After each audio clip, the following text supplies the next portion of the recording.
Ferdinand Magellan, a Portuguese in the service of the Spanish crown, left Spain on September 20, 1519 with the goal of finding a western route to the Moluccas, Spice Islands, and trade for spices.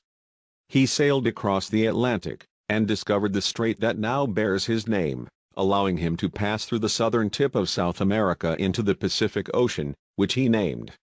The fleet performed the first ever crossing of the Pacific.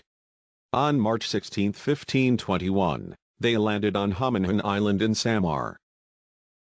Magellan named the islands Las Islas de San Lázaro, Saint Lazarus Islands, because they reached the islands on the feast day of Saint Lazarus of Bethany. However, the archipelago was renamed Las Islas de Poniente, islands to the west. Various sources claimed that Magellan was not the one who renamed the area, but his chroniclers instead.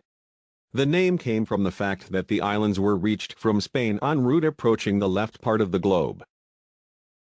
Conversely, the Portuguese called the archipelago Ilhas do Oriente, islands to the east, because they approached the islands from the east of Portugal in the late 1540s.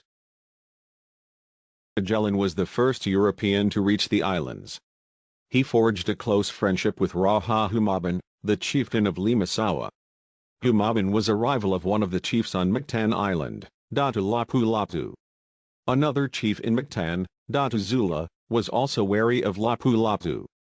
Magellan promised to eliminate the king, who would not recognize the superiority of Spanish crown. On April 17, 1521, Magellan sailed to Mactan and ensuing battle killed Magellan by the natives led by Lapu-Lapu. Juan Sebastian de Elcano, the master of ship Concepcion, took over the command of the expedition after the death of Magellan and captained the ship Victoria back to Spain. Out of the 5 ships and more than 300 men who left on the Magellan expedition in 1519, only 1 ship, the Victoria, and 18 men returned to Seville, Spain on September 6, 1522. Nevertheless, the said expedition was considered historic because it marked the first circumnavigation of the globe and proved that the world was round.